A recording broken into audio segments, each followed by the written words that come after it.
We're loading 3 plays today. Borussia Mönchengladbach Draw No Bet at Mainz at -110, Boston Celtics -6.5 at home against the Lakers at -110, and the Dallas Mavericks +15.5 at Oklahoma City at -110. We're coming off a 1-2 night for -1.1 units. Gibbs delivered like Detroit's Wi-Fi, the Sixers won by 1 when we paid for 2, and Bruins Blues treated under like a polite suggestion. Reed was sharp on the prop, mushy on margins and pace. Tonight we tighten the screws and bully the numbers back in our direction. Pick number 1, we start in Germany. Mainz hosting Borussia Mönchengladbach. On paper, this looks like a relegation 6-pointer. In reality, it's a stress test of Mainz's mental health. They've got 1 win in 12 league matches, just fired Bo Henriksen, and are now rolling into a Friday night pressure cooker with an interim boss and a backup keeper who still has that new glove smell. This isn't a tactical identity, it's a fire drill.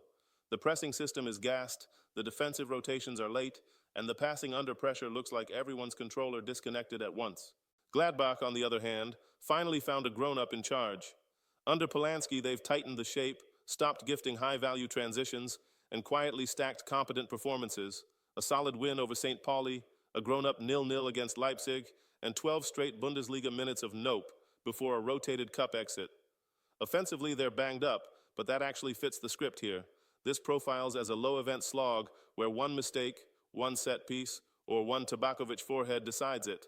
In that type of game, we'd rather bet on the side with structure and a functioning goalkeeper than the side hoping new manager bounce covers over structural rot. That's why we're not messing with full moneyline volatility. We're playing Borussia Mönchengladbach Draw No Bet at -110. If Gladbach finish the job and win, we cash. If it turns into the relegation trench war it looks like and ends level, we walk away with a push. We're fading chaos, fading desperation, and siding with the only team here that doesn't look like it's reading the playbook for the first time on the bus. From Mainz to the Garden, pick number 2, Lakers at Celtics, and we're laying the lumber with Boston -6.5 at -110. This is all about the schedule and the battery levels. The Lakers just emptied the tank in Toronto. Austin Reeves dropped 40+. LeBron's historic double-digit scoring streak died so Rui Hachimura could hit a buzzer-beating 3, and that game stayed high leverage right down to the final possession. That's 48 minutes of playoff-style effort, an emotional roller coaster, and then an international flight into Boston with less than 24 hours to reset. Great for drama, terrible for legs. Meanwhile, the Celtics spent their Thursday playing glorified cardio in Washington. They won by 40+. Derek White got to pretend he's Steph for a night, Jordan Walsh went 8 for 8, and the whole thing was effectively over by halftime. That's not a game, that's active recovery with a scoreboard. The starters got their touches, got their rhythm, and got their rest. Add in that Brown was out sick, meaning the role players actually got reps and confidence. Now Boston goes home, fresher, deeper, and with more lineup flexibility than they had the night before. Tactically, the matchup is a math problem the Lakers don't like. Joe Mazzulla wants to play 3 is greater than 2 on nightmare difficulty. High 3-point volume, spread floor, 5 shooters, and endless pick and rolls stretching the defense out to the logo. The Lakers want to pack the paint, protect the rim, and dare you to live from outside. That works against mid-offenses. It's a death sentence against a Boston team living in the top tier of offensive efficiency and 3-point rate. On top of that, the Lakers are still without Marcus Smart, so the job of chasing over screens falls on tired guards who just played a thriller the night before. That's when fouls pile up and rotations break. Our model has this closer to Boston -9 on a neutral fatigue curve. With the Lakers flying in off a buzzer beater and Boston stepping into this with fresher legs and a friendlier whistle at home, the gap between -6.5 and our projection is real value. We're betting the Celtics to lean on depth, math, and fresh legs. Official play, Celtics -6.5 at -110. Pick number 3, we go full sicko, Dallas Mavericks +15.5 at the Oklahoma City Thunder at -110. Yes, we're stepping in front of a 21-1 historically efficient Thunder team. No, we're not asking Dallas to win the game. We're just asking them not to lose by 16. That's not bravery, that's basic line shopping.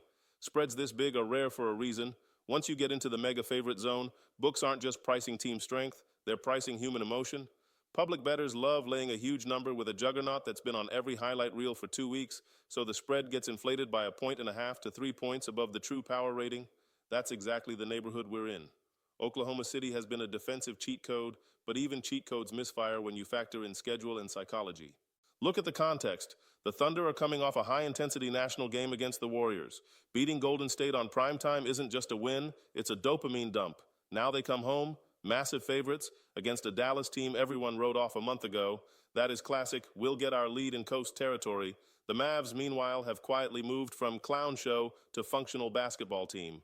Since shifting the offense into a more balanced drive and kick look and giving Ryan Nembhard more on-ball reps, their offensive efficiency has climbed to league average, the ball sticks less, and the spacing actually exists.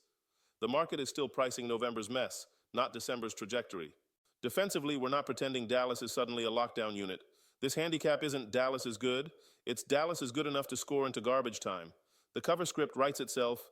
Thunder lead by 20 in the third, SGA and Chet start eyeing the bench, and Dallas keeps Nembhard and the shooters on the floor because they're using this as a measuring stick game.